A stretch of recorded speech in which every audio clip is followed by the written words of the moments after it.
Je vous salue dans le nom de Jésus-Christ de Nazareth, notre Dieu. Nous allons ce soir écouter la parole de Dieu et je sais que cette parole, comme elle en a déjà l'habitude, nous fera beaucoup de bien. Ce soir, je voudrais parler sur le tribunal de Christ. Qu'est-ce que nous devons entendre par tribunal de Christ? Le tribunal de Christ, ce n'est pas ce que vous pensez dans votre tête. Le tribunal de Christ, c'est un moment que Dieu va mettre à part lorsque nous serons devant lui et que nous serons jugés. Pas pour être condamnés, mais pour que nous répondions de nos actes, de comment est-ce que nous avons géré notre vie, de comment est-ce que nous avons géré les dons, qu'est-ce que nous avons fait de notre vie. Donc pour chaque enfant de Dieu, pour chaque personne de cette terre, un jour arrivera où le Seigneur te posera la question de savoir qu'est-ce que tu as fait de ta vie. Comment est-ce que tu as géré les temps qu'il t'a donnés. J'aime souvent bien le dire, si un jour le Seigneur te posait la question de savoir pourquoi est-ce que je devais te laisser rentrer au ciel, bien-aimé, tu te devras de lui donner une réponse. Et pas n'importe quelle réponse, une bonne réponse.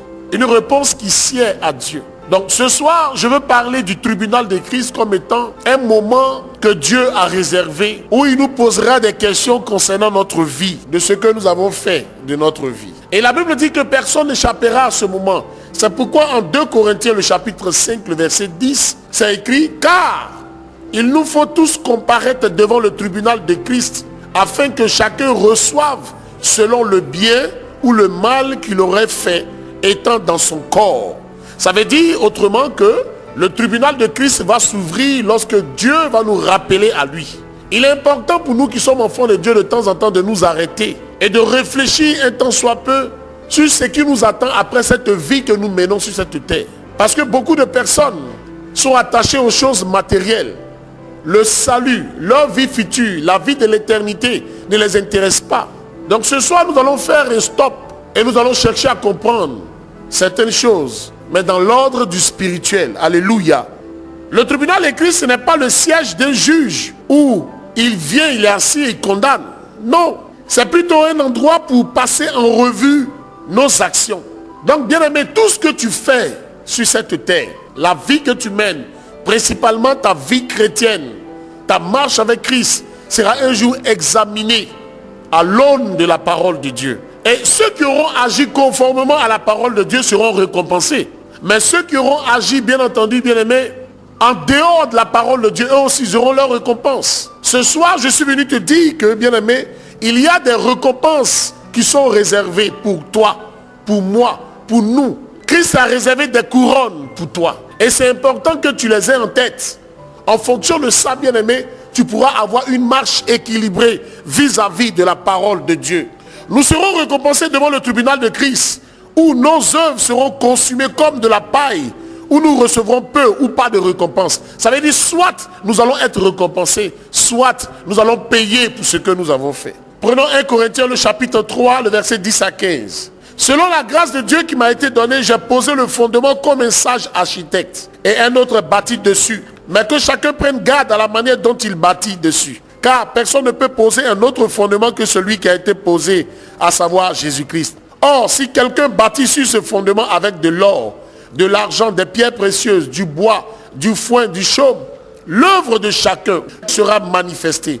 Car le jour le fera connaître, parce qu'elle se révélera dans le feu, et le feu éprouvera ce qu'est l'œuvre de chacun. Si l'œuvre bâtie par quelqu'un sur le fondement subsiste, il recevra une récompense. Si l'œuvre de quelqu'un est consumée, il perdra sa récompense pour lui. Il sera sauvé, mais comme au travers du feu. Paul dit, si l'œuvre d'un homme demeure, il recevra une récompense. La première chose que vous devez savoir, mes frères, ce soir, c'est la gratuité du salut que nous offre Jésus-Christ. Le salut est décrit comme le don de Dieu. Ce n'est point par les œuvres. Éphésiens chapitre 2, le verset 8. Le salut est reçu par la foi. Ce que Jésus a accompli sur la croix. Car ceci est mon sang qui est répandu pour plusieurs, pour la rémission des péchés. Matthieu chapitre 26, le verset 28. En 1 Corinthiens chapitre 15, le verset 3. Christ est mort pour nos péchés selon les Écritures. Tu dois avoir à l'esprit que le sang que Jésus-Christ de Nazareth a versé sur la croix est venu pour payer la rançon de ta vie de pécheur que tu étais avant. Donc Jésus est venu mourir selon Jean 3, 36. Il est venu verser son sang sur la croix pour que tu sois une nouvelle créature, pour que tu sois une nouvelle personne. Le salut est gratuit, mais les récompenses qui nous attendent un jour doivent être méritées. Vous comprenez? On ne peut pas récompenser quelqu'un qui ne mérite pas cette récompense. Les récompenses seront accordées selon les œuvres de chaque croyant. Et cela est écrit en Matthieu chapitre 16, le verset 27. Prenons ensemble 1 Corinthiens, le chapitre 3, les versets 8 à 15. Revenons sur ce passage pour comprendre quelque chose. La Bible dit, si l'œuvre bâtie par quelqu'un sur le fondement subsiste, ça veut dire que Dieu cherche parmi nous, Dieu cherche parmi vous des personnes, des chrétiens fidèles qui vont bâtir leur vie sur Christ et non sur des choses éphémères. Parce que plusieurs cherchent à bâtir leur vie sur le matériel en oubliant ce qui est essentiel, le spirituel. Tout le monde veut être béni, tout le monde veut avoir une belle maison, tout le monde veut avoir une femme, tout le monde veut avoir de l'argent, tout le monde veut avoir une voiture. Ce n'est pas mauvais. Mais nous devons nous arrêter un temps soit peu et penser, après toutes ces choses, qu'est-ce qui nous attend? Si nous nous mettons en tête qu'un jour, nous serons devant le tribunal de Christ, non pas pour répondre de ce que nous avons vécu de façon physique, mais notre vie future, nous allons prendre conscience de ce qu'il y a quelque chose que nous devons faire. Il y a un fondement que nous devons avoir à poser pour hériter la vie éternelle. Donc je disais que le salut est gratuit, Éphésiens chapitre 2, le verset 8, mais les récompenses qui nous attendent un jour, les couronnes qui nous attendent dans le ciel, bien-aimé, sont des choses que nous devons mériter par les œuvres, le travail que nous allons faire ici. Alléluia. Chaque croyant sera récompensé selon ses propres œuvres. Nous voyons ça dans 1 Corinthiens, le verset 8, que nous avons lu tout à l'heure. Nous ne travaillons pas pour le salut. Beaucoup de gens sont à l'église. Ils pensent que le travail qu'ils font à l'église, c'est pour le salut. Non. Le salut est un don que Dieu nous fait. C'est gratuit. C'est par la grâce de Dieu. Nous l'avons lu tout à l'heure. C'est par la grâce de Dieu. Je dis bien, par la grâce de Dieu. C'est la faveur imméritée que Dieu nous donne pour recevoir le salut. Mais en même temps, nous sommes ouvriers avec Dieu. Et c'est écrit au verset 9. Car nous sommes ouvriers avec Dieu. Non pour le salut, mais pour une récompense. Donc le fait que nous soyons ouvriers dans la présence de Dieu, que nous soyons chrétiens, nous venons aussi pour une récompense avec Christ. Quand nous méditons le verset que je donnais tout à l'heure, nous comprenons que nous avons le choix entre choisir un matériau qui n'est pas solide et un matériau qui est solide. Quand on dit matériau, on parle de ce qu'on prend pour construire. La Bible dit que des gens ont construit avec du foin, c'est-à-dire avec des herbes. Et il y a ceux qui ont construit avec des pierres précieuses, ceux qui ont construit avec des choses solides. Ta vie chrétienne, comment tu veux la mener? Est-ce que ça doit être une vie qui est bâtie sur ce qui est éphémère? Parce que quand on parle de chaume, quand on parle de foin, on parle de quelque chose qui peut brûler facilement. Mais quand on parle de pierres précieuses, quand on parle de la vie chrétienne ne doit pas être une vie qui est volatile. Ça doit être une vie qui est posée sur le fondement. Et ce fondement, c'est Jésus. La Bible dit que deux personnes ont bâti des maisons. Il y a un qui a construit sa maison sur le sable. Celui qui a construit sa maison sur le sable, c'est celui qui fait les choses de Dieu avec légèreté. C'est celui qui ne se rend pas compte qu'il est en train de préparer un jour son futur, mais en étant sur la terre. Celui qui construit sur le roc c'est qui? C'est Christ. Si tu bâtis ta vie sur Jésus, un jour ta vie sera une vie récompensée. Alléluia. Le croyant qui bâtit sur Christ avec des matériaux éternels, c'est-à-dire de l'or, de l'argent, des pierres précieuses, recevra une récompense. Quelqu'un peut dire l'or c'est éphémère. Quelqu'un peut dire l'argent est éphémère, les pierres précieuses. Je suis d'accord. Mais ici, dans cette pensée que Christ nous communique, il fait deux comparaisons. Il compare l'or, les pierres précieuses, l'argent, avec le foin, les bottes de foin.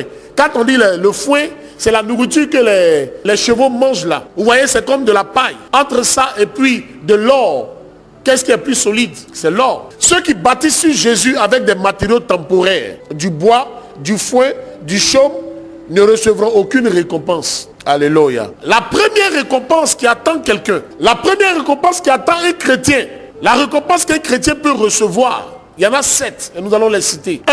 La couronne de vie. La première récompense s'appelle la couronne de vie. Jacques chapitre 1, le verset 12. C'est écrit, heureux l'homme qui supporte patiemment la tentation, car après avoir été éprouvé, il recevra la couronne de vie que le Seigneur a promise à ceux qui l'aiment. Donc la couronne de vie, c'est la couronne de ceux qui aiment Dieu. Il y a beaucoup de gens qui aiment Dieu à cause des bénédictions, des gens qui viennent à l'église juste à cause de quelque chose. Ah, il paraît qu'à l'église on se marie, il paraît que si je vais à l'église je peux avoir du travail. Donc leur intérêt ce n'est pas pour Dieu, mais c'est pour eux d'abord. Ils courent en rentrant à l'église parce qu'ils se disent qu'ils ressortiront avec une grâce, avec une bénédiction. Il y a des gens qui viennent à l'église, qui prient pour leur propre prospérité et leur propre confort. Ils demandent à Dieu seulement de résoudre leurs problèmes. Cette couronne n'est pas pour eux. Cette couronne, elle est destinée à ceux qui supportent, à ceux qui montrent leur amour en supportant les épreuves à cause de cet amour pour lui. À cause de cette couronne de vie qu'un chrétien peut recevoir, ce chrétien dans la présence de Dieu supporte toutes les épreuves qui se dresseront devant lui. La couronne de vie est attribuée à ceux qui sont fidèles jusqu'à la mort. Combien de chrétiens sont dans la présence de Dieu quand ils ont les moyens dans les poches? Combien de gens viennent à l'église quand ils sont à l'aise chez eux à la maison? Très peu de chrétiens se trouvent à l'aise dans la présence de Dieu quand ils rencontrent des problèmes. Ils se disent aujourd'hui je n'ai pas ceci, aujourd'hui je n'ai pas cela. Donc pour eux, venir à l'église, c'est quand tu es à l'aise que tu viens à l'église. Je dis non frère. Tous les croyants possèdent la vie éternelle. Jean chapitre 3, le verset 15 nous le dit, si nous lisons même jusqu'au verset 16. Mais tous ne recevront pas la couronne de vie. Cette couronne est accordée à ceux qui sont fidèles jusqu'à la mort. Apocalypse chapitre 2, le verset 10. Aujourd'hui, tu vois quelqu'un qui vient à l'église, demain tu ne vois pas cette personne. Tu lui demandes, mais pourquoi non, j'ai trop de problèmes. Vraiment, moi, je suis en train de réfléchir. C'est-à-dire qu'il vient à l'église quand ça lui chante. Il cherche à aller dans la présence de Dieu quand il a des problèmes. Frère, c'est dangereux pour toi. Il y a beaucoup de gens qui veulent sauver eux-mêmes leur vie. Or, la Bible nous dit en Marc chapitre 8, le verset 35. Car celui qui voudra sauver sa vie, la perdra. Mais celui qui perdra sa vie à cause de moi, quel que soit le prix, la sauvera. Mais je ne comprends pas pourquoi il y a des chrétiens qui pensent pouvoir résoudre leurs problèmes en dehors de Jésus. En ce moment, tu n'es pas chrétien parce que Jésus est notre source de bénédiction. C'est lui qui est notre source qui résout nos problèmes. Lorsque tu te déconnectes à la source, ça veut dire que toi-même, tu cherches une résolution. Tu cherches comment régler ton problème. Tu es en train de mourir. Quand nous connaissons la parole, nous avons accepté Christ. La présence de Dieu doit être continuelle, régulière dans notre vie jusqu'à la mort. Vous allez voir que de plus en plus, les gens vont commencer, comme la Bible dit, dans les derniers temps, ils vont commencer à devenir fanfarons, hautains, blasphémateurs. Les gens ne voudront pas être dans la présence de Dieu. Ils viendront à l'église juste pour avoir les pains et les poissons entre les mains du Seigneur. Ils demanderont à un pasteur de venir prier chez eux. Quand ils verront qu'ils sont en train de mourir, ils verront leurs affaires tomber en ce moment, ils chercheront des serviteurs de Dieu. Non, la Bible n'est pas comme ça. Jésus n'est pas un marabout. Nous devons être quotidiennement dans la présence de Dieu. Et cette couronne, nous allons la voir, nous allons la mériter lorsque nous serons fidèles jusqu'à la mort. Quelqu'un me dit amen. Cette couronne est accordée à ceux qui vivent pour Christ et qui supportent les tentations, les afflictions grâce à la puissance de l'amour de Dieu. Vous savez, quand vous aimez quelqu'un, vous faites des sacrifices pour cette personne. Ah, il y a des gens bien aimés qui ont des problèmes d'argent à l'église, tu sais ça, tu sens ça. Quand tu vois leur visage, il ne rit pas. Il est à l'église. Parce qu'il doit venir à l'église ce dimanche. Mais son esprit n'est pas à l'église. L'argent, tout le monde en a besoin. Même ceux qui ont des milliards ont toujours besoin d'argent. La Bible dit, rien ne pourra me séparer de l'amour de qui? De Jésus-Christ de Nazareth. Alléluia. La deuxième couronne, la deuxième récompense qui est réservée aux enfants de Dieu. Prenons 1 Corinthiens chapitre 9, le verset 24 à 27. Ne savez-vous pas que ceux qui courent dans le stade courent tous, mais qu'un seul remporte le prix? Courez de manière à le remporter. Tous ceux qui combattent s'imposent toute espèce d'abstinence. Et ils le font pour obtenir une couronne corruptible. Mais nous, faisons-le pour une couronne incorruptible. Moi donc je cours, non pas comme à l'aventure, je frappe, non pas comme battant l'air, mais je traite durement mon corps. Et je le tiens assujetti, de peur d'être moi-même rejeté après avoir prêché aux autres. 1 Corinthiens chapitre 9, le verset 24 à 27. Vous savez, la plupart des sportifs que nous voyons aux Jeux Olympiques, à la télévision, un peu partout, nous les voyons se battre. Comme récemment, nous avons vu la Coupe d'Afrique des Nations, où les éléphants sont allés, se sont battus crânement, ils sont revenus avec la coupe. Mais cette coupe-là, elle n'est pas incorruptible. Ça veut dire qu'elle ne va pas rester éternellement. D'ailleurs, dans 2 ans, ils vont la remettre en jeu. Mais ces athlètes-là se sont entraînés durement. Nous avons vu le chef de l'État féliciter l'entraîneur, féliciter les gens, les docteurs qui les ont encadrés. Le pays a mis les moyens, des milliards à leur disposition. Ils ont mangé des nourritures adaptées à leur organisme pour bien courir. Ils ont été bien traités. Vous voyez, les athlètes sur un stade traitent durement leur corps pour recevoir une coupe un jour qui va disparaître. Mais pour nous qui sommes enfants de Dieu, le Seigneur nous invite à traiter durement notre corps. Non pas pour recevoir une coupe un jour qui va disparaître, une couronne un jour qui va s'arrêter, mais une couronne éternelle. Je disais à quelqu'un ce soir, j'ai dit, l'euphorie de la coupe est passée. Et bizarrement, cette fois-ci, c'est passé tellement vite qu'on ne se rend même pas compte que la Côte d'Ivoire a pris une coupe. Quelqu'un est d'accord avec moi? C'est passé inaperçu. C'est une très bonne chose. Ça restera dans les annales. Mais c'est plutôt toi, ta vie chrétienne qui doit être inscrite. La nuit, je m'assois et je réfléchis. Est-ce que je suis en train de bien faire le travail de Jésus? Est-ce que tous ceux qui viennent à l'église ont compris l'évangile de Christ? Parce qu'il ne servira à rien de dire recevez. Et puis les gens ne reçoivent rien parce qu'ils ne sont pas prêts pour recevoir la bénédiction de Dieu. Il faut que tu comprennes que ton acharnement à l'œuvre de Dieu ne doit pas se faire pour une personne. Parce que si tu le fais pour les yeux des gens, tu auras perdu. Mais tu dois le faire pour Christ, qui est le juste juge. Paul dit, mais je traite durement mon corps, je le tiens assujetti. Tenir son corps assujetti, ce n'est pas laisser son corps n'importe comment. Le chrétien doit avoir une manière de marcher. Le chrétien doit avoir une manière de se comporter. Une manière de parler, de vivre la parole de Dieu. La prière, la méditation, la sanctification, la repentance, l'amour de l'œuvre de Dieu. Comment quelqu'un peut être dans la présence de Dieu puis ne pas aimer Dieu? Ça veut dire que tu nous trompes. Nous, tu nous trompes, mais Dieu, tu ne peux pas le tromper. Pour que la double portion rentre dans ta vie, tu dois être franc avec Dieu. Tu dois être franche avec Dieu. Il y a beaucoup de voleurs dans la maison de Dieu. C'est pourquoi quand Jésus est rentré dans le temple, il a pris un bâton, il a chassé les vendeurs. Il a dit, ma maison n'est pas une maison de commerce, c'est une maison de prière. Donc Dieu ne pourra répondre à nos doléances que lorsque nous allons nous conformer à sa volonté. Alléluia. Donc Paul dit, moi je ne veux pas être le chrétien un jour devant le tribunal de Christ qui sera vilipendé par le Seigneur pour dire, toi arrière de moi je ne t'ai jamais connu. Pour ça je vais traiter durement mon corps. Je vais être le bon chrétien et un jour recevoir une couronne devant Christ. Alléluia. Non pas une couronne corruptible, mais une couronne comment? Incorruptible. Ça veut dire que ma couronne va demeurer éternellement. Les athlètes se passent de beaucoup de plaisirs physiques. Ils vont s'entraîner toute la journée. Ils vont regarder des cassettes de matchs passés. On dit non, ça c'est trop lourd pour l'organisme, il faut qu'ils mangent ceci. Eux, ils traitent durement leur corps pour quelque chose qui est éphémère. Donc nous, traitons notre corps pour quelque chose qui est éternel.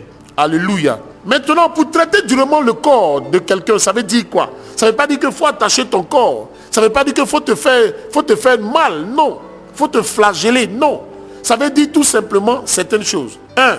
Renoncer à soi-même. Le croyant doit renoncer à tout ce qui l'accable et qui l'empêche de terminer la course. Hébreux chapitre 12, le verset 1. Un croyant doit renoncer à tout ce qui l'empêche de terminer la course. Nous sommes dans quelle course? La course pour le salut, la course pour l'éternité. Donc si c'est le péché qui t'entraîne, s'il y a quelque chose qui t'empêche d'entrer dans cette éternité avec Christ, il faut te désolidariser de cette chose. Si c'est le manque de prière, bien aimé, si c'est le péché sous toutes ses formes, il faut te sauver. Laisse ces choses parce que ta récompense doit être une récompense un jour comment? Éternelle. 1. Il doit renoncer à lui-même. 2. Il doit avoir les yeux fixés sur Christ. Hébreux chapitre 12, le verset 2. Le croyant doit garder les yeux fixés sur Christ. Il ne doit pas regarder ni à gauche ni à droite. Beaucoup de chrétiens regardent à gauche, beaucoup de chrétiens regardent à droite. Ils regardent les choses du monde. Regardez les choses du monde, c'est quoi? Ah, depuis là je prie, il n'y a pas de réponse. On m'a dit, il y a un monsieur ici, il peut me dire ce qui m'arrive. Et puis bon, je m'en vais, je ne vais pas aller faire des sacrifices, mais je m'en vais simplement pour qu'il me dise. Dès que tu rentres dans la présence de cet homme, tu es en train d'adorer notre Dieu. Troisième chose, le croyant doit trouver sa force dans le Seigneur. Éphésiens chapitre 6, le verset 10 à 18. 1. On a dit renoncer à soi-même. 2. Il doit avoir les yeux fixés sur Christ. 3. Il doit trouver sa force dans le Seigneur. Lorsque tu traverses des problèmes, lorsque tu traverses des situations difficiles, mon frère, ma soeur, toi qui m'écoutes, toi qui m'entends, quel que soit l'endroit où tu es, tu ne peux pas trouver de solution ailleurs. La Bible dit que Jésus est la solution. Lui-même, il a dit, je suis le chemin, la vérité et la vie. Quel que soit le problème que tu as, ça peut être un problème financier, un problème matériel, un problème de mariage, quel que soit le problème, un problème de délivrance, un problème de sorcellerie, Jésus est au-dessus de toutes ces choses. Si tu te confies à lui de tout ton cœur, il te sauvera. Non seulement il te sauvera, mais il te donnera ce que ton cœur désire. Alléluia. Hébreux chapitre 11, le verset 24 à 29 dit, le croyant doit faire un grand sacrifice. Lequel sacrifice? Il doit refuser toute chose qui peut nuire à son progrès spirituel. Tout ce qui peut nuire à ton progrès spirituel, il faut refuser ça.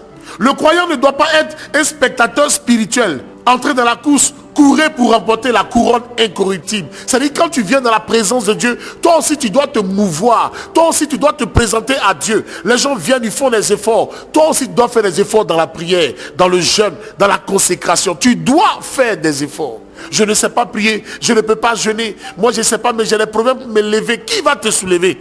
La Bible dit, qui va le faire pour toi? Troisième couronne, la couronne de joie. 1 Thessaloniciens chapitre 2, le verset 19 à 20. Ça, c'est l'une des plus grandes couronnes que le chrétien doit avoir. Je ne sais pas si tu as déjà reçu cette couronne. Si Dieu s'apprête à te donner cette couronne, je veux dire. La couronne de joie, c'est la couronne qui est réservée aux chrétiens qui gagnent d'autres chrétiens. 1 Thessaloniciens chapitre 2, le verset 19 à 20. Cette couronne est accordée aux croyants qui conduisent d'autres personnes à accepter Christ comme leur Seigneur et Sauveur. Oh là là. Tu habites une cour, ou bien tu es chez des gens. Les dimanches, tu les vois, ils ne vont pas à l'église. Tu dis que Jésus t'a fait du bien. Tu n'as jamais invité quelqu'un à l'église. Non, inviter quelqu'un à l'église, ça relève du pasteur. C'est pas mon église. De toute façon, moi je viens, ça suffit. Celui qui ne vient pas, il ira brûler en enfer. Que ce soit ton père, que ce soit ta mère. Telles sont tes pensées. Est-ce qu'en semaine, tu te lèves pour aller voir quelqu'un pour lui dire, je suis venu te parler de Jésus? Quand tu n'as rien à faire, tu es couché à la maison, tu réfléchis, tu manges, tu dors. Il y a beaucoup de chrétiens mais qui cachent leur Bible. Vous êtes dans un bureau, vous êtes dans une organisation, vous êtes dans une administration, mais votre collègue ne sait même pas que vous êtes chrétien. Et même pire, vous l'accompagnez parfois dans des endroits louches. C'est pourquoi vous ne pouvez pas affirmer votre chrétienté. Votre comportement même dit que vous ne devez même pas parler de Jésus. Parce que vous êtes coléreux, vous êtes saoulard, impudique, adultère. Vous vivez dans le péché. Donc vous ne pouvez pas parler de Jésus à quelqu'un. Or, en parlant de Jésus à quelqu'un à côté de toi, en gagnant cette personne, tu produis une joie dans le ciel. Il y a des gens qui viennent à l'église, qui laissent leurs parents à la maison. Il y a une dame qui dit, ah, ma servante elle à la maison, c'est elle qui suivait la maison dimanche. Pourquoi? Elle n'a pas besoin de recevoir Christ. Il y a des gens, moi je connais des chrétiens, le dimanche ils mettent leur Bible dans un sachet. Tu as honte de Jésus, il aura honte de toi un jour. Parler de Jésus à quelqu'un là, c'est difficile. Oui, parce que tu ne lis pas ta Bible. Toi, tu veux que Jésus intervienne dans ta vie de façon spectaculaire, sans que tu le connaisses. Qui t'a dit ça? Quel homme qui va passer comme ça, il voit une femme, il lui donne des millions? Non. C'est quand on se connaît, c'est quand on se fréquente que je t'aide. Alléluia. La Bible dit qu'il y a de la joie dans le ciel chaque fois qu'une âme se donne à Christ. Donc, chaque fois que toi, tu amènes quelqu'un, Dieu est réjoui. Je vous dis la vérité, ceux qui vont recevoir cette couronne, c'est ceux qui vont parler de Jésus à quelqu'un. Tu peux payer le transport de quelqu'un chaque fois. Tu peux lui donner des vêtements pour l'amener dans la présence de Christ. Mais toi, tu viens, Dieu te bénit, tu chantes aux annas. Les autres n'ont qu'à rester comme ça. Alléluia. Donc, la couronne de joie est réservée, est accordée aux croyants qui conduisent d'autres personnes à accepter Christ comme leur Seigneur et Sauveur. La couronne de joie est donnée aux gagneurs d'âme. Frère, si tu écoutes ce message, tu peux devenir un gagneur d'âme. Tu peux rentrer dans une librairie. Il y a des bibles de 1000 francs. Si tu as 10 000, tu en achètes 10. Tu peux acheter des prospectus. On vend à 10 francs, 15 francs dans les librairies chrétiennes. Tu achètes ça, c'est dans ton sac. Chaque fois que tu es dans un taxi, tu es dans un bureau, il faut avoir l'occasion de parler de ton Jésus. Même si tu ne sais pas parler, tu peux donner simplement. Le fait de donner un jour, ça peut toucher quelqu'un. Même si la personne ne te suit pas dans ta communauté où tu pries, tu auras fait une bonne œuvre en amenant quelqu'un dans une communauté. Et puis ça sera ta couronne. Mais toi, je vois des hommes qui viennent à l'église, leurs femmes sont à la maison, ça leur dit, mon cher, il faut la laisser seule, elle passe son temps à dormir, elle n'a qu'à ronfler, moi, elle voir Christ. Mais si elle continue de ronfler un jour, elle sera à l'enfer, quand tu seras au paradis, vous allez vous regarder comme ça. Alléluia. La plus grande œuvre que vous avez le privilège d'accomplir pour le Seigneur est d'amener d'autres individus à connaître Christ comme Sauveur. La plus grande partie de votre joie dans le ciel sera déterminée par les âmes que vous avez aidé à emmener à Christ. Paul dit aux croyants de Thessalonique qu'ils sont sa gloire et sa joie. L'apôtre Paul dit, vous êtes ma gloire. Moi je peux dire à Jésus que vous êtes ma gloire et ma joie. Mais toi, quelle est ta gloire, quelle est ta joie? Et là encore, parmi vous, il y a ceux qui ne sont pas encore prêts. Ils viennent juste à l'église parce que l'église est près d'eux, mais ils ne viennent pas parce qu'ils ont accepté Il y a des gens qui viennent aller. Vous n'avez jamais vu des gens pour qui on prie, Dieu les a bénis puis ils disparaissent. Ça s'est passé ici, vous savez ça. Ils t'appellent même plus, surtout quand ils s'en vont en Europe. Ouh là là, c'est fini. On dirait qu'à l'aéroport, il y a un démon qui dit, si tu t'en vas, n'appelle plus. Hein. Papa, si je m'en vais là, ouh, je vais t'envoyer ça, je te fais ça. Parfois tu ne demandes rien. Mais dès qu'ils arrivent à l'aéroport là, l'esprit là les dépouille de leurs idées qu'ils avaient. Et ils t'oublient. Alléluia. Mais est-ce que gagner des âmes, c'est important selon vous? Oui. Proverbe chapitre 11, le verset 30. Dans Proverbe chapitre 11, le verset 30, la Bible dit, gagner des âmes, c'est sage. Jacques chapitre 5, le verset 20, gagner des âmes pour Christ est une attaque contre le péché. Quand vous gagnez une âme, vous gagnez une personne à Jésus, vous luttez contre le péché. Quand vous ne le faites pas, ça veut dire que vous favorisez le péché. Jacques chapitre 5, le verset 20. Je le disais tout à l'heure, Luc chapitre 15, le verset 10 dit, lorsque une âme se donne à Christ, il y a de la joie dans le ciel. Donc chaque fois que vous allez, parce qu'il y a des gens qui invitent des chrétiens à l'église juste, non. On parle des gens qui vont rester, qui vont demeurer dans la présence de Christ. Très bientôt, nous allons lancer l'opération Un chrétien, une âme. Ils n'ont jamais dit, nous allons faire de grandes campagnes d'évangélisation. Quand on dit ça aux chrétiens, ils se disent, ah, mais comment? Parce que les croisades que nous avons faites, les 2 dernières croisades, lorsque nous étions au bilan, les croisades ont fait 3 millions. Quelqu'un dit 3 millions. Ça, on aurait pu prendre ça pour acheter wara wara. Non, nous allons acheter une batterie. La batterie fait 500 000. Un clavier qui fait 1 200 000. Aïe! Mais les claviers, il n'y en a jamais de 300 000 francs. Non, le pasteur aussi déconne. Il fait le gros budget, on ne sait pas pourquoi. Non, il ne fait pas ça pour lui. Il fait ça pour gagner qui? Des âmes. Nous allons cotiser à hauteur de 500 000 pour louer un matériel pour la croisade. Tu vois des gens, ils sont fâchés. Alléluia. Maintenant, comment on peut gagner une âme? On peut gagner une âme par son témoignage. Galates chapitre 2, le verset 20. Donc tu dois avoir un témoignage décent. Tu dois avoir un témoignage qui parle de Christ. Les gens doivent voir Christ en toi. C'est pourquoi l'apôtre Paul dit, ce n'est plus moi qui vis, mais c'est Christ qui vit en moi. Quand Jésus vit en toi, il contrôle tes pensées, il contrôle tes paroles, il contrôle tes actes. Tout ce que tu fais reflète Christ. Donc les gens te suivent parce qu'ils voient en toi ton comportement. Tu dis que tu es chrétien, tu es chrétienne. Mais dans le quartier, dans la cité, on ne parle que négativement de toi. Tu es en palabre avec tout le monde. Tu ne salues personne. Quand tu rentres chez toi, tu es rentré. Quand tu sors, tu es parti. Le malheur des uns ne t'attire pas.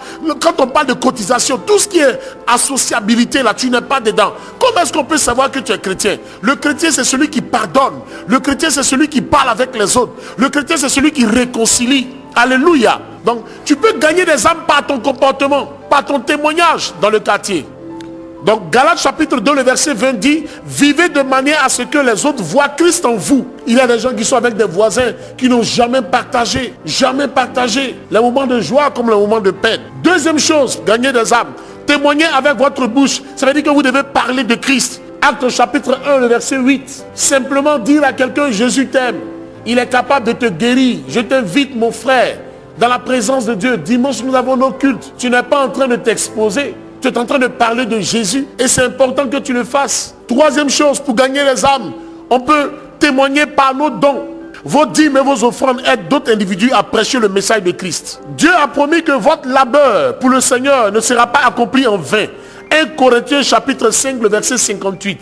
Tout ce que tu fais dans la présence de Dieu ne sera pas vain. La Bible dit que Christ n'est pas aussi oublieux pour oublier le travail que tu fais pour lui, pour l'avancement du règne de Jésus-Christ ici-bas. Il ne peut pas oublier. Nos actions sont marquées dans un livre qu'on appelle le livre des souvenirs de l'Éternel. Alléluia. Donc toutes les actions que tu mènes, les dîmes et les offrandes, les dons, tout ce que tu fais à l'église, tu es dans un département, tu sais Christ. Ne sois pas un chrétien passif. Toi qui m'écoutes, ne sois pas une chrétienne passive. Tu viens, le culte est fini, tu prends tes clics et tes claques, tu rentres chez toi. Tout le monde cherche à se faire remarquer. Les femmes cherchent à se faire remarquer par des hommes. Les hommes cherchent à se faire remarquer par des femmes. Mais beaucoup de chrétiens ne cherchent pas à se faire remarquer par Christ, qu'ils appellent l'époux. Dimanche, il y a des gens qui viennent à l'église, qui sont habillés d'une façon désinvolte. Quand on vient dans la présence de Dieu, on vient rencontrer l'époux. Quand tu vas rencontrer l'époux, tu dois être présentable devant l'époux. Alléluia. Qui doit aller chez sa fiancée et puis s'habille comme il veut? Non. Il faut taper dans l'œil. Il faut venir à l'église. C'est pourquoi j'aime les anglophones. Quand ils vont à l'église les dimanches, ils se mettent sur leur 31. Et quand il arrive, parce qu'il dit, Dieu doit me voir. S'il faut qu'il mette 1000 couleurs, il met ses 1000 couleurs. Il met son plus beau parfum. Il prend ses plus belles offrandes. Les femmes portent les plus beaux chapeaux. Mais nous, on garde ça pour les choses. Déjà, le 14 février, là, c'est grave. il faut que demain elle achète une robe parce qu'elle veut séduire encore le monsieur. Et tout le monde parle de ça. Ah, demain c'est la Saint-Valentin. Hein? Demain c'est la Saint-Valentin. Mais personne ne dit que demain c'est le dimanche. Il y a des gens même qui oublient c'est dimanche, on le réveille. Hey, toi là, lève-toi. On dit c'est dimanche. Aïe, mais j'ai oublié carrément. Ils utilisent les dimanches de Dieu comme le jour de repos. Le gagnant d'âme ne se réjouira pas seul. Tout le ciel se réjouira avec lui quand il recevra la couronne de vie, la couronne de joie. Le gagnant d'âme, celui qui aime gagner les âmes, qui a soif de gagner les âmes. Nous, quand on préparait la croisade, il y a un ami qui est venu me voir, un pasteur. Il me dit, mais qu'est-ce que tu es en train de faire? J'ai dit, mon frère, ils sont en train de préparer une croisade. Il dit, oh, toi aussi, tu as déjà une église. Il y a des gens qui sont là, tu cherches encore quelle âme. Vous les pasteurs, on ne vous comprend pas quoi. Dieu vous a déjà béni, vous partez vous fatiguer encore. Parce que lui, il est limité dans son esprit. La bénédiction, ce sont les quelques âmes. Non, il y a des gens qui ont soif. C'est pourquoi je priais un soir quand Dieu m'a dit, le ministère que je te donne s'appelle le Mikapena. Le ministère pour la cause des peuples non atteints. Donc il y a des gens qui n'ont pas encore entendu parler de Christ. C'est vers ceux-là qu'on doit aller. 4e couronne, la couronne de justice. 2 Timothée chapitre 4, le verset 5 à 8. La couronne de justice. 2 Timothée 4, 5, 8. Mais toi, sois sobre en toutes choses, supporte les souffrances. Fais l'œuvre d'un évangéliste, remplis bien ton ministère. Car pour moi, je sers déjà de libation. Et le moment de mon départ approche. J'ai combattu le bon combat, j'ai achevé la course, j'ai gardé la foi. Désormais la couronne de justice m'est réservée. Le Seigneur, le juste juge, me la donnera dans le jour là. Et non seulement à moi, mais encore à tous ceux qui auront aimé son avènement. 2 Timothée chapitre 4, le verset 5 à 8. La couronne de justice est une récompense. Elle ne doit pas être confondue avec la justice de Dieu. La couronne de justice, c'est cette couronne-là que le croyant reçoit quand il devient un chrétien. Nous plaçons notre foi en Christ pour la raison suivante. Celui qui n'a point connu le péché, c'est-à-dire Dieu, Christ l'a fait devenir péché pour nous afin que nous devenions en lui justice de Dieu. Ça veut dire quoi? La justice est accordée à tous ceux qui sont sauvés par la grâce à travers la foi. La couronne de justice est une récompense que doivent mériter ceux qui sont sauvés. Donc la couronne de justice, c'est pour ceux qui sont comment? Sauvés. Beaucoup de gens vivent sur la terre si comme Jésus n'allait pas revenir. Et il y a beaucoup de chrétiens, même quand on leur dit Jésus revient bientôt, ils disent, ça on a déjà trop entendu. Hein? Jésus va revenir bientôt, depuis il ne vient pas. On a déjà trop entendu. Un chrétien doit aspirer à la venue de Christ. Quand on est un chrétien est tombé, il est mort. On pleure, c'est vrai, parce qu'il y a une séparation, la disparition de notre chair. Mais on doit se réjouir parce que Jésus que tu cherchais à voir là, c'est lui que tu vas croiser maintenant, si tu as bien fait. C'est pourquoi Paul dit que pour lui la mort est un gain. L'apôtre Paul dit pour moi la mort est un gain. Un gain. Je gagne quoi en mourant? Je gagne la présence de Dieu en mourant. Si j'ai été bien sur la terre. Si le croyant, le chrétien aime et attend la seconde venue de Christ, cela va affecter sa relation. Sa vie sera affectée. Quand tu sais qu'un jour Jésus va revenir, tu marches conformément à cette pensée que tu as de la seconde venue de Christ sur la terre. Vous savez pourquoi les païens là, ils vivent comme ça? Ils vivent comme ça parce qu'ils se disent après ça là, il n'y a rien. Vous n'avez jamais entendu les gens qui disent mon ami, vis ta vie, parce qu'après ça, il y a fouille. Mon frère, on mange, on boit, on dort. Le reste, on s'en fout. À fond la caisse. Maintenant, quand tu deviens chrétien, ton langage doit changer. Tu vis ta vie. C'est pourquoi la Bible dit que nous sommes dans le monde, mais nous ne sommes pas du monde. Nous, on avait un ami qui est devenu pasteur maintenant. Je l'ai vu une fois à la télévision, à l'école. On était gravement bandits. Mais lui seul, nous, on savait qu'il allait devenir pasteur. Un jeune baoulé du nom d'Ungoran, j'ai oublié un peu. Un jour, je l'ai vu à la télévision, je criais. Il était trop franc avec Dieu. Pendant que nous, on volait les livres, les fournitures des gens, lui, il nous prenait, il m'appelle, il me dit, tu sais ce que tu fais. Il était jeune et déjà Dieu l'avait touché. Parfois, je suis là, puis je regrette que Dieu m'ait touché tardivement. Les gens, c'est quand ils sont vieux qui viennent dans la présence de Dieu. Vous allez remarquer qu'en Europe, ce sont les vieux qui vont à l'église. Quand nous sommes partis en Israël, nous avons constaté que tous les pèlerins, la plupart des pèlerins sont des vieilles personnes. Quand ils sentent que sa mort approche, ils cherchent à se réconcilier avec Jésus. Et beaucoup de gens confessent Christ sur leur lit. Lorsqu'ils approchent de leur dernier souffle, ils nous appellent, ils nous disent, vous voyez, c'est pas bon de voler, là ça me vient. Quand j'arrive, il me dit, je t'ai vu quand tu as pris le lit. Tu sais, un jour, Jésus va te juger. Il ne faut pas faire ça. Il faut te repentir. J'ai dit, oh, laisse-moi. Et aujourd'hui, je regrette beaucoup de choses. Alléluia. Donc, plus nous avons à l'idée qu'un jour, Jésus va revenir nous chercher avec lui. Nous qui avons été sans tache ni ride. Parce que la Bible dit, il vient chercher une église sans tache ni ride. Ça veut dire quoi? Jésus vient chercher des gens bien. Jésus vient chercher des gens qui ont marché conformément à sa parole. Mon frère, tu viens à l'église, tu te dépenses, tu viens à l'église, tu fais tes offrandes, tes dîmes. Et puis un jour, Jésus dit, je ne t'ai point connu. C'était mieux d'être païen. Parce que tous tes efforts seront vains. Tu n'as pas été reconnu. Quel est ce fonctionnaire qui a fait 25 ans dans une administration? Et puis un matin vient lui dire, mais écoutez, mais le service social ne vous a jamais connu. Vous n'avez jamais eu de matricule. Il va mourir. Donc tu as vécu ta vie, tu es allé au baptême. Les dimanches tu viens, tu loues le Seigneur. Oh, Jésus ne t'a jamais connu. Arrêtons-nous un peu, pensons à ça. Au lieu de chercher, de courir, à chercher des véhicules, des voitures, des maisons, de l'argent, le compte en banque qu'on fournit, c'est bon.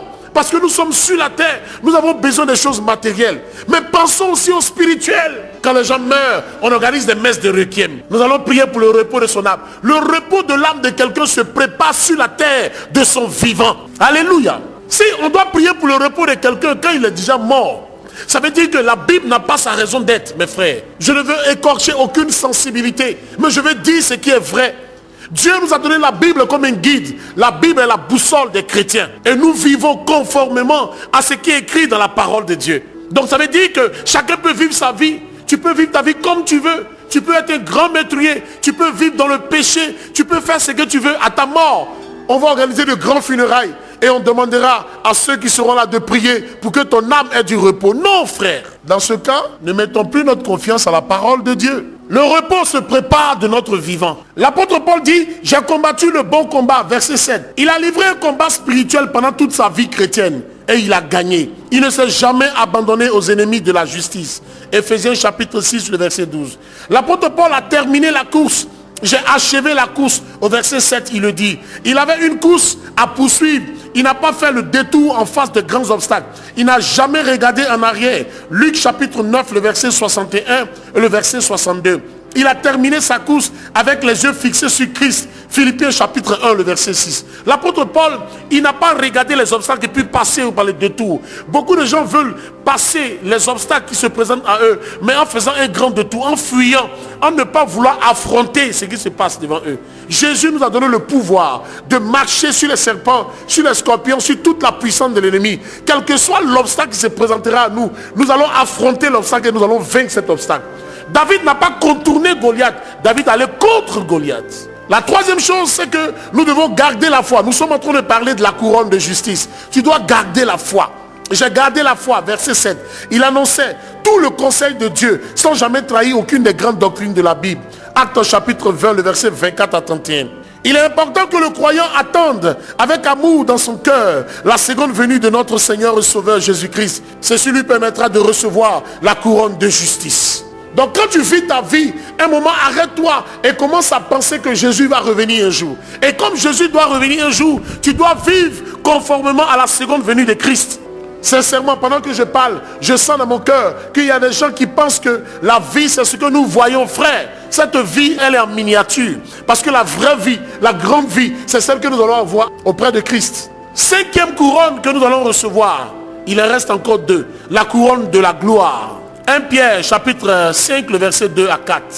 Paissez le troupeau de Dieu qui est sous votre garde, non par contrainte, mais volontairement, selon Dieu, non pour un gain sordide, mais avec dévouement, non comme dominant sur ceux qui vous sont échus en partage, mais en étant les modèles du troupeau.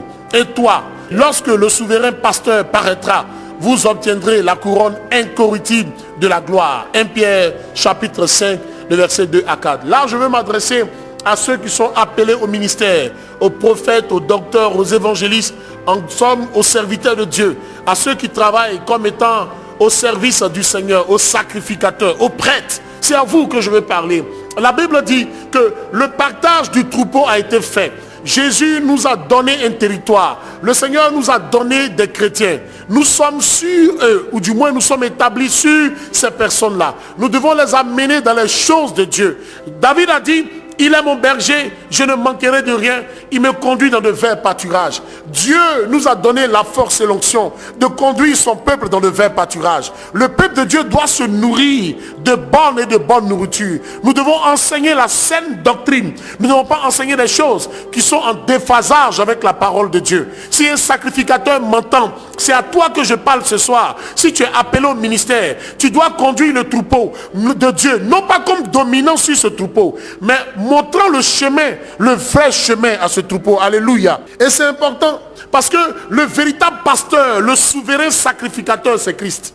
Le jour où Christ va paraître, bien aimé, il sera assis pour le jugement, tu viendras et te poseras la question. Ce passage, bien aimé, c'est adressé aux serviteurs de Dieu, aux servants de Dieu, aux prophétesses, aux prophètes, les gens qui font n'importe quoi dans les églises, qui abusent du peuple, qui les dépouillent à longueur de journée, qui ne parlent que de prospérité, qui arrachent l'argent, qui donnent de fausses prophéties, de faux prophètes, qui font des actions prophétiques. On ne connaît pas de tête, on ne connaît pas de queue. Ils disent n'importe quoi. Ils pillent, ils abusent du peuple de Dieu. Ils violent le peuple de Dieu. La couronne de gloire est réservée pour les serviteurs de Dieu. Mais les bons serviteurs de Dieu, ce ne sont pas les mercenaires. Parce que le mercenaire dans la présence de Dieu, il fait n'importe quoi. Celui que Dieu appelle, qui devient mercenaire, bien aimé, parce qu'il est pris par la convoitise des choses du monde. Parce qu'un tel pasteur est riche, il faut que moi aussi je sois riche. J'ai appris un témoignage des pasteurs qui vont toucher à des choses, à des feux étrangers, pour venir à l'église, pour que l'onction soit sur leur vie, qui racontent n'importe quoi. Ils prennent même des choses, ils vont dans des pays à côté ici, pour avoir de la puissance. Ils font toutes sortes de fétichisme, de maraboutage. Ils donnent des révélations qui étonnent le monde. Et les chrétiens sont friands de ces choses. Quand tu reçois une parole de connaissance, Dieu me dit, tu es ici, tu t'appelles ceci. C'est vrai, le Saint-Esprit peut parler. Le Saint-Esprit parle plus que nous-mêmes d'ailleurs. Mais le Saint-Esprit a des limites. Limites pourquoi? Parce qu'il y a des choses. Dieu est un Dieu de pudeur. Dieu n'expose pas. Dieu me dit, tu as porté un slip rouge, tu as porté des baillards, tu as ceci. Pendant que je parle, tu as tes menstrues. Dieu ne parle pas de cette sorte. Dieu est un homme pudique. Alléluia. Je ne veux pas limiter le Saint-Esprit, mais je veux dire ce que le Saint-Esprit fait. Il est sage, le Saint-Esprit. Alléluia. Et les chrétiens aiment ça. Et c'est vrai, ce sont les chrétiens qui amènent les serviteurs de Dieu à prophétiser de la sorte. Mais si le pasteur a faim, il va dire une prophétie pour que tu lui donnes à manger. Il parle de dîmes, il parle d'offrande, il t'enseigne. Tu n'amènes pas. Un matin, c'est là qu'il vient, ainsi par l'Éternel. Les 3 rangées de gauche, 10 000, 10 000. Les 3 rangées de derrière, 5 000, 5 000. La dame, mais tu vas donner. Et les gens aiment ça. Ils aiment qu'on les voie en train de venir donner l'argent. Dieu me dit, toi, tu dois donner 500 000. En ce moment, le monsieur s'élève et puis il vient. Comme ça, on sait que Dieu a parlé. C'est devant tout le monde. Et il donne. Mais venir donner sa dîme discrètement. Il dit, mais qui m'a vu? Je donne 500 000. Il faut qu'on parle de moi. Donc, le peuple de Dieu est participant de la déroute des pasteurs. C'est vous qui nous amenez à être faux. De grâce, nous voulons avoir la couronne de justice. Nous voulons travailler dans la sainteté.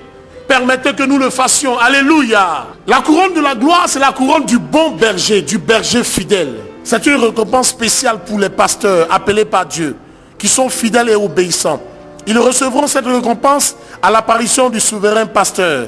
C'est une couronne éternelle qui est incorruptible. Chaque croyant peut participer à la récompense du pasteur. La couronne de la gloire, celui qui reçoit un prophète en qualité de prophète recevra une récompense de qui? De prophète. Matthieu chapitre 10, le verset 41. Mes frères, je veux vous exhorter à supporter les pasteurs fidèles qui sont appelés par Dieu en priant pour eux, en les encourageant dans l'œuvre du Seigneur. Soutenez leur ministère par vos dîmes et vos offrandes. Malachie chapitre 3, le verset 10. Donnez libéralement de votre temps pour le service du Seigneur. Dieu vous récompensera pour avoir soutenu son serviteur choisi en vous permettant de participer à leur récompense. Voici comment le pasteur méritera cette couronne de gloire. Frère, j'ai besoin que tu me soutiennes. Ma soeur, j'ai besoin que tu me soutiennes. La dîme que tu as entre tes mains ne t'appartient pas. La Bible dit que c'est une chose consacrée à Dieu. Elle doit être déposée à l'autel. Et ceux qui servent à l'autel se nourrissent des œuvres de l'autel. Dieu t'a béni. Même les actions de grâce, les prémices, tu t'en moques. Ne pousse pas le berger à devenir infidèle. Alléluia. Il y a des gens qui n'ont jamais prié pour leur pasteur.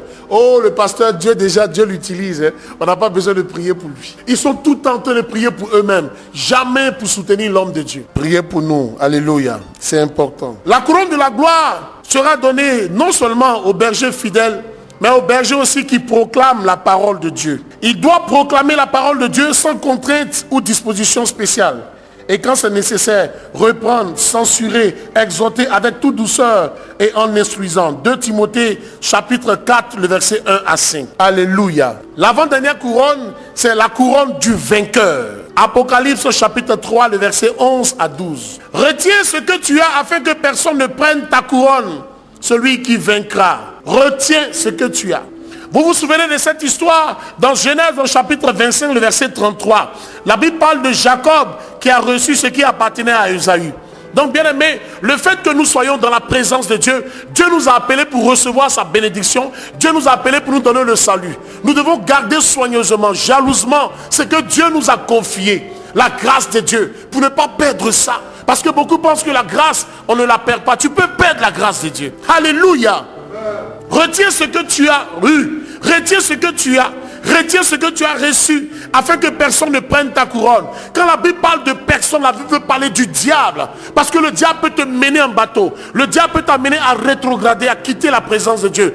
Dès que tu rentres dans la présence de Dieu et que tu reçois une bénédiction de Dieu, tu dois garder cette bénédiction de Dieu. Tu dois garder ce salut de Dieu. Tu dois garder cette assurance en toi. Tu dois garder la foi. Et rien ne doit venir te faire sortir de la présence de Dieu. Alléluia. Notre cœur doit être disposé.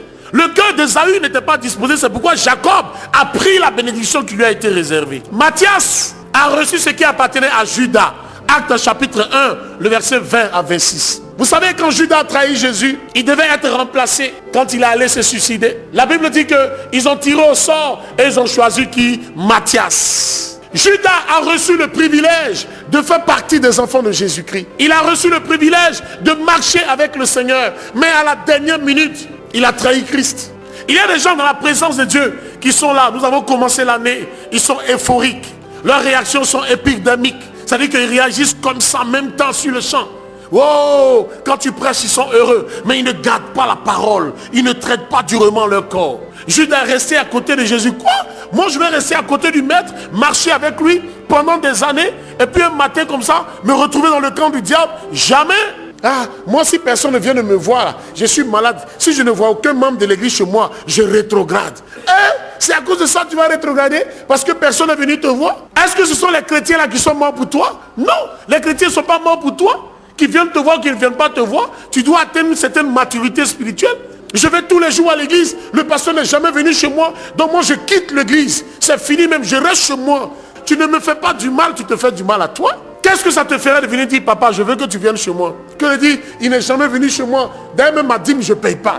Parce qu'il n'est jamais venu chez moi, j'ai trop de problèmes. En fait, toi-même, tu n'as pas envie de payer à longtemps. Alléluia. La dernière couronne, la couronne du martyr. Apocalypse chapitre 2, le verset 10. Ne crains pas ce que tu vas souffrir.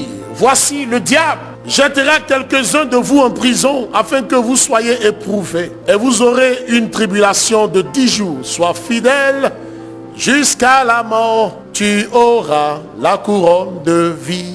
Ah, ça c'est pas facile pour recevoir cette couronne.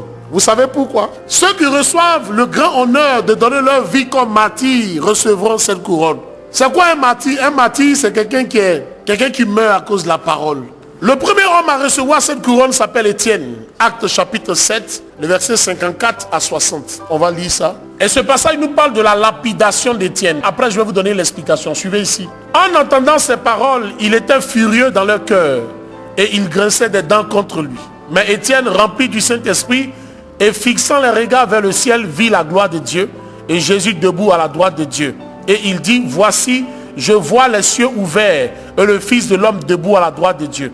Il poussait alors de grands cris en se bouchant les oreilles et ils se précipitaient tous ensemble sur lui. Le traînaient hors de la ville et le lapidaient. Les témoins déposèrent leurs vêtements aux pieds d'un jeune homme nommé Saül. Et ils lapidaient Étienne qui priait et disait, Seigneur Jésus, reçois mon esprit. Puis s'étant mis à genoux, il s'écria d'une voix forte, Seigneur, ne leur impute pas ce péché. Et après ces paroles, il s'endormit. Avant de comprendre ça, allons-y au verset 51. Homme au cou raide, incirconcis de cœur et d'oreille, vous vous opposez toujours au Saint-Esprit. Ce que vos pères ont été, vous l'êtes aussi. Lequel des prophètes vos pères n'ont-ils pas persécuté? Ils ont tué tous ceux qui annonçaient d'avance la venue du juste, que vous avez livré maintenant, et dont vous avez été les meurtriers. Vous qui avez reçu la loi d'après les commandements d'anges et qui ne les avez point gardés. Vous voyez, Étienne, Dieu l'utilisait. Et pour le Seigneur, il était prêt à tout. Il disait ce qu'il voyait. Il parlait sans retenue. Aujourd'hui, il y a beaucoup de chrétiens parmi nous qui peuvent renoncer à leur identité de chrétien lorsqu'ils sont confrontés à des situations. Et ça, nous le voyons quotidiennement. Quand vous rencontrez des problèmes et que quelqu'un vous propose par un service de consultation africaine qu'on voit souvent. Non, viens, je connais quelqu'un qui va charlater, qui va dire des choses sur toi. Il suffit seulement que tu achètes un poulet, ta maladie a trop duré, tu vas à l'église, c'est vrai, mais il faut qu'on consulte. Beaucoup de chrétiens renoncent à leur appartenance à Christ pour aller se prostituer dans des choses négatives. Étienne n'a jamais renoncé, quel que soit le prix qu'il devait payer, il n'a jamais voulu renoncer. Et la Bible dit, il parlait à des gens, il leur parlait de leur comportement. Et comme les gens ne voulaient pas écouter ce genre de reproches, ils ont voulu tuer Étienne. Donc ils l'ont pris et ils ont décidé de mettre fin à sa vie. Étienne n'a pas dit non. Étienne ici, c'est de cette façon que vous devez monter la vie parce que je parle de Jésus. Faites-le maintenant. Et la Bible dit, ils l'ont traîné hors de la ville. Parce que celui qu'on devait lapider, on le traînait toujours hors de la ville. Les villes avant avaient des portes. Donc ils l'ont traîné jusqu'à hors de la ville. Et puis, ce qui est intéressant dans cette histoire, c'est que Étienne, comme Jésus-Christ de Nazareth, n'a pas condamné les gens qui le lapidaient.